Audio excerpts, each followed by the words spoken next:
मित्र, आप सभी का स्वागत है आपके प्यारे से YouTube चैनल जय महादेव गुरुकुल स्टडी सेंटर। हमारे चैनल का नाम मित्र है जय महादेव गुरुकुल स्टडी सेंटर, जो कि इस चैनल को सब्सक्राइब कीजिए, लाइक कीजिए और बेल आइकन को दबाना ना भूलिए। आज हम आपको बताएंगे कूलाम का नियम। कूलाम का नियम क्या होता है भैया, एकदम अच्छे से अच्छे और सरल से सरल तरीके में आपको बताएंगे। और आपको अगर समझ में आए तो चैनल को सब्सक्राइब कीजिए, बेल आइकन को दबाना ना भूलिए और हमारे वीडियो को लाइक कीजिए। तो चलिए हम आपको आज बताने जा रहे हैं कूलाम का नियम, जो कि क्लास 12 यूपी बोर्ड फिजिक्स के अंतर्गत महत्वपूर्ण टॉपिक है। तो इसको अच्छे से समझ लीजिए। तो भैया लिखा क्या है कि दो बिंदु आवेश के बीच लगने वाला आकर्षण या प्रतिकर्षण बल दोनों आवेशों के गुणनफल के अनुक्रमानुपाती होता है तथा उन दोनों आवेशों के बीच के दूरी के वर्ग के व्युत्क्रमानुपाती होता है, जिसे कूलाम का नियम कहते हैं। तो इसे आप रटिए मत, हम आपको एकदम चित्र के माध्यम से अच्छे से समझाएंगे, जिसकी सहायता से आप अपने मन से सरल तरीके में लिख लेंगे। तो ये चित्र देखिए भैया, लिखा क्या है, दो बिंदु आवेश के बीच। तो मान लीजिए एक बिंदु आवेश Q1 है, एक बिंदु आवेश Q2 है, एक बिंदु आवेश Q1 है और एक बिंदु आवेश Q2 है। दोनों आवेशों के बीच लगने वाला आकर्षण या प्रतिकर्षण बल। अब आप कक्षा 11वीं में पढ़े होंगे कि अगर दो आवेश हैं तो उनके बीच कुछ न कुछ बल कार्य करेगा, चाहे वह आकर्षण बल कार्य करे और चाहे वह प्रतिकर्षण बल कार्य करे। बल तो भैया कार्य करेगा ही। तो आकर्षण बल का अर्थ है दो वस्तु को अपनी ओर आकर्षित करना और प्रतिकर्षण बल का अर्थ है वस्तु को दूर हटाने। तो आकर्षण या प्रतिकर्षण बल दोनों आवेशों के गुणनफल के अनुक्रमानुपाती होता है।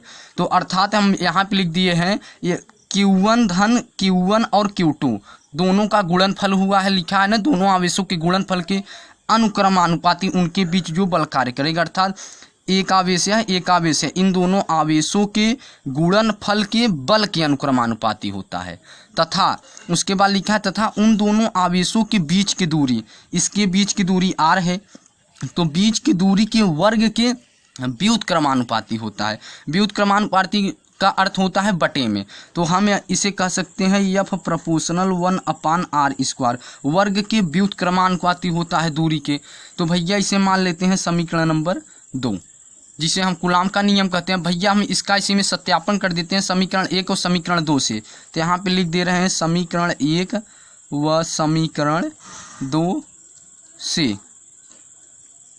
तो F प्रोपोर्शनल हम इसे ऐसे लिख सकते हैं भैया Q1 Q2/r² होता है। तो भैया यहाँ पे ये प्रोपोर्शनल जो है कांस्टेंट नंबर है, जिसे हम इतना लिख सकते हैं F बराबर 1/4πε0 Q1 Q2/r²। या प्रोपोर्शनल हटा तो भैया यहाँ बराबर का चिन्ह आया और प्रोपोर्शनल के स्थान पे यह आया।